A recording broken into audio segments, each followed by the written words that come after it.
पर चारित्र मोहिनी कर्म का उदय है, इसलिए तुम्हारे पास शक्ति नहीं बढ़ पा रही, तुम्हारे मतलब मन डमाडोल हो जाता है। इसलिए बंधुओं सम्यक दृष्टि होते हैं, शरीर से भी विरक्ति रहते हैं। तीसरा कह दिया कि भोगों से विरक्ति।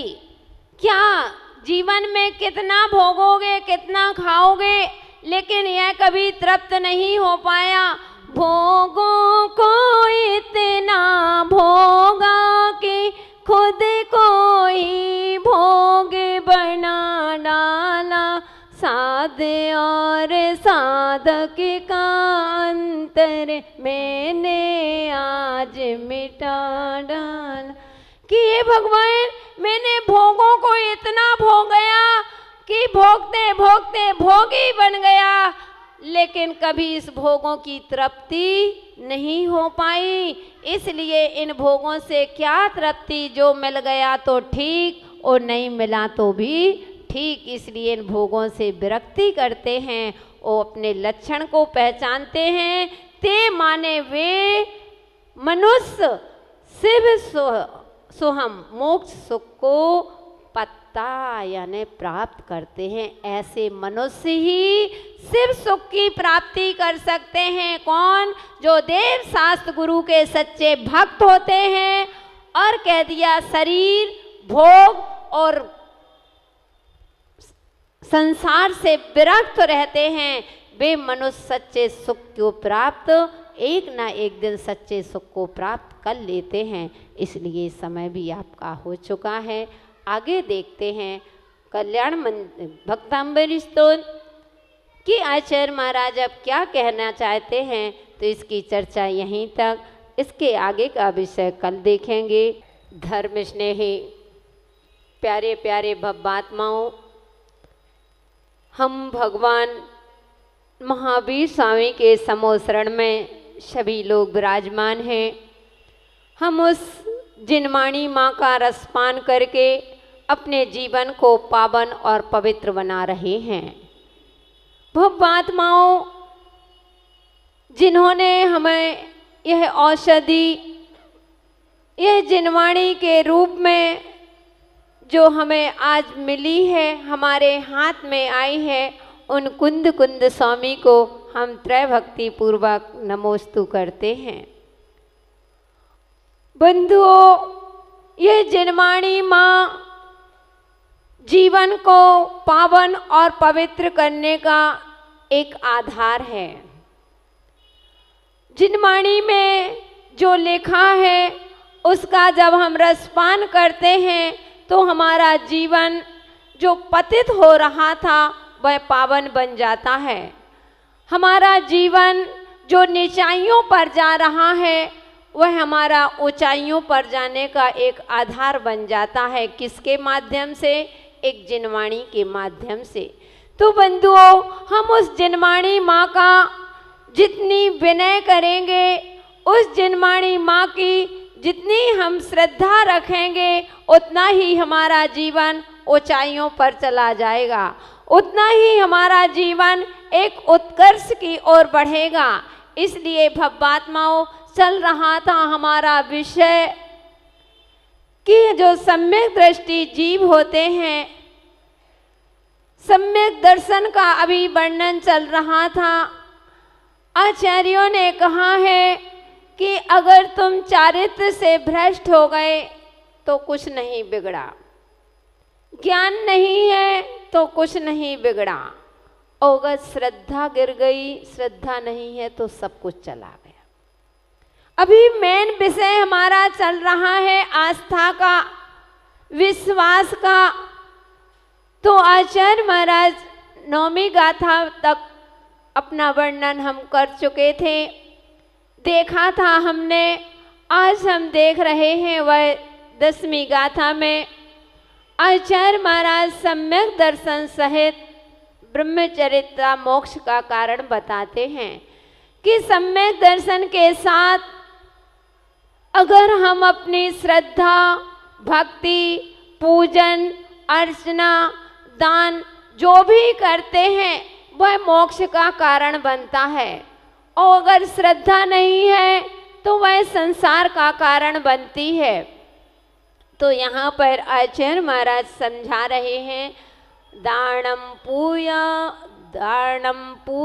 शीलम उवासम बहुविहंपि खबड़म्पि सम्मजुत्तम मोक्षम सुहम संविड़ादि है संसारे। दानम पूयाशीलम उपवासम बहुविहंपि खवडम्पि सम्मजुदम मोक्ष सुहम सम्विड़ादि है संसारम। यहाँ कह रहे हैं आचार्य महाराज, सम्मोजुत्तम यानी सम्यक दर्शन से युक्त, दानम यानी दान करना, पूया यानी पूजा करना, शीलम यानी शील, बहुविहंपि अनेक प्रकार के, उपवासम यानी उपवास करना, खबड़म्पि यानी कर्म क्षय के कारणभूत व्रतादि, मोक्षम सुहम मोक्ष सुख के कारण, और सम्यवीणा सम्यक दर्शन के बिना यही दीर्घ संसारम यानी दीर्घ संसार के कारण हैं। आचार्य महाराज यहाँ कह रहे हैं कि सम्यक दर्शन से के साथ आपने दान किया वह मोक्ष का कारण बनेगा, जो आप पूजा कर रहे हो वह मोक्ष का कारण बनेगी, सच्चे सुख का कारण बनेगी। अगर आपके अंदर श्रद्धा नहीं, आपके अंदर विश्वास नहीं, आपके अंदर आस्था नहीं, तो ज्ञानी आत्माओं कितना भी आप दान कर लेना, कितना भी करोड़ों का दान दे लेना, बहुत मंदिर बनवा देना, बड़े बड़े मंदिर बनवा करके खड़े कर दिए, बहुत बड़ी बड़ी प्रतिमाएं आपने खड़ी कर दी, बहुत सुंदर सुंदर धर्मशालाएं बनवा दी, लाखों करोड़ों अरबों का दान दे रहे हैं, लेकिन हे जीव, अगर तुम्हारे अंदर आस्था नहीं तो कुछ भी नहीं। इसलिए अपनी श्रद्धा को मजबूत करो, अहंकार में आकर के दान मत करना, क्योंकि बंधुओं मोहिनी कर्म जहाँ होता है वहीं हमारी आस्था बिगड़ जाती है। कहते हैं इंद्रियों में रसना इंद्री और कर्मों में मोहिनी कर्म। ऐसा है, अगर इंद्रियों को जीतना है तो सबसे पहले रसना इंद्री पर कंट्रोल करो। अगर तुम्हारी यह रसना इंद्री बस में हो गई, इसको कंट्रोल कर लिया, तो बंधुओं आप हर क्षेत्र में सक्सेसफुल हो सकते हैं।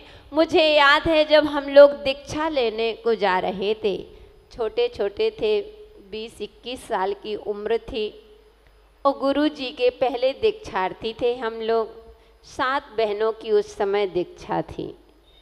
तो टीकमगढ़ के पास एक पंडित जी थे, तो उन लोगों ने जब टीकमगढ़ में विंदौरी का कार्यक्रम आया, विंदौरी के लिए हम लोग पहुँचे। आहार जी में गुरु जी विराजमान थे। आहार जी सिद्ध छे, सुना है तुमने आहार? तो आहार जी में हम लोगों की दीक्षा होना थी। गुरुजी आहार जी में विराजमान थे। टीकमगढ़ वहाँ से पास में पड़ता है, एमपी में। तो जैसे ही पंडित जी ने हम लोगों को, सभी बहनों को एक साथ बिठा लिया, बोले देखो बेटा, तुम लोग बहुत छोटे छोटे हो, बहुत मुझे बड़ी खुशी है कि आप इस पथ पर बढ़ रहे हैं, क्योंकि मोक्ष मार्ग में हर कोई नहीं बढ़ सकता है। आपकी इतनी प्रबल भावना, यह वैराग्य आपका तभी सक्सेसफुल हो पाएगा बेटा। दीक्षा ले रहे हो, लेकिन मेरी एक बात ध्यान रखना, सबसे पहले अगर कंट्रोल करना तो रसना इंद्री पर विजय प्राप्त करना, क्योंकि रसना इंद्री के कारण ही हमारा सब कुछ बिगड़ जाता है। और जीवन में आगे बढ़ना है तो मोहिनी कर्म को कम करना। अगर 2 चीज पर कंट्रोल हो गए, अगर आपने इसमें विजय प्राप्त कर ली तो आप एक दिन मोक्ष महल को प्राप्त कर सकते हो। अगर आपके ये दोनों बिगड़ गए तो इसीलिए मोहिनी कर्म होता है तो श्रद्धा बिगड़ती है, चारित्र बिगड़ता है। गड़बड़ी जहाँ आती है तो श्रद्धा के बिगड़ने से ही आती है। इसलिए कभी भी अपनी श्रद्धा को ना गिरने दें। मैंने आपको कितनी बार कहा था कि श्रद्धा उस अंक के समान हुआ करती है, जैसे आप कितने भी अंक शून्य बनाते जाओ, कितने भी शून्य बनाते जाओ, उस शून्य की कोई कीमत नहीं होती है। अगर उस शून्य के आगे आपने एक अंक लिख दिया तो शून्य की कीमत बढ़ जाती ना, बढ़ जाती। तो उस एक अंक लिखने से उस शून्य की कीमत बढ़ जाती है। ऐसे ही आचार्य महाराज कह रहे हैं, तुमने दान दिया लेकिन श्रद्धा के साथ देना, विश्वास के साथ देना। कहीं ऐसा ना हो दे तो रहा हूँ, इसका फल मिलेगा कि नहीं मिलेगा। मैं उपवास तो कर रहा हूँ, क्या पता किसने देखा स्वर्ग, किसने देखा नरक, मेरे कर्मों की नजरा होगी कि नहीं, आदि आदि नहीं, जरा भी शंका नहीं करना। कर्म क्षय के लिए कर रहे हो, कर्म क्षय तभी होंगे जब तुम्हारी आस्था होगी। आस्था उस नाड़ी के समान हुआ करती है। मनुष्य की जब नाड़ी होती है तभी वह जीवित कहलाता है। नाड़ी ने खत्म होने के बाद वह शरीर मुर्दा हो जाता है। ऐसे तुम्हारे जीवन में सब कुछ है। तुमने दान भी किया, तुमने पूजन भी कर ली, तुमने अभिषेक भी कर लिया, तुमने उपवास भी कर लिए, एकासन भी कर लिए, दुकासन भी कर लिया, लेकिन श्रद्धा नहीं तो कुछ नहीं। इसलिए अपनी श्रद्धा को हमेशा मजबूत बनाए रखना, क्योंकि बंधुओं जब तुम भक्ति करोगे तभी तुम्हारी श्रद्धा की परीक्षा होगी। लेकिन कभी डगमगाना नहीं, कभी विचलित मत होना, क्योंकि मुझे याद है वह घटना कि मैसूर नरेश गोमटेश बाहुबली भगवान के परम भक्त थे। उनको हमेशा बाहुबली भगवान के प्रति, इनके चरणों के प्रति बहुत अधिक गहरी आस्था थी, बहुत अधिक आस्था थी। वे जब भगवान का अभिषेक होता था तो उनके चरणों का रोज पुजारी जो बैठता था उससे अभिषेक ले जाते थे और अभिषेक को पी लेते थे। उनको विश्वास था कि मेरी श्रद्धा, मेरी जो भी बीमारी दूर होगी, भगवान के चरणों का अगर अब एक बूंद भी मैंने पी लिया तो मेरा सारा रोग दूर हो जाएगा। और इतनी रोज प्रतिदिन, एक दिन का गैप नहीं, प्रतिदिन वह पुजारी के पास जाते और अपना कटोरा अथवा हाथ ऐसा करते और वह पुजारी कटोरे से रोज उनको अभिषेक दे देता था और वो पी करके चले जाते थे। बंधुओं, एक बार ऐसा हुआ कि उस नरेश को लोगों ने सोचा कि इसको ऐन कैन पिकारेण मारना चाहिए, क्योंकि मैंने बताया था नायक के संगे खलनायक जरूर लगे रहते हैं। अपने दुख से व्यक्ति कम दुखी है, लेकिन पड़ोसी को सुखी देख करके सबसे ज़्यादा दुखी हो जाते हैं। तो उसने सोचा कि इसको कैसे मारा जाए, बहुत भूमिका लगाई, सोची, लेकिन उनका मंत्री था।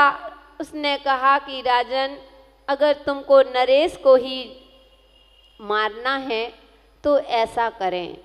वह प्रतिदिन बाहुबली भगवान के चरणों का गंधोदक पीता है।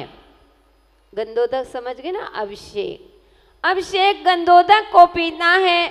तो अपन ऐसा करते हैं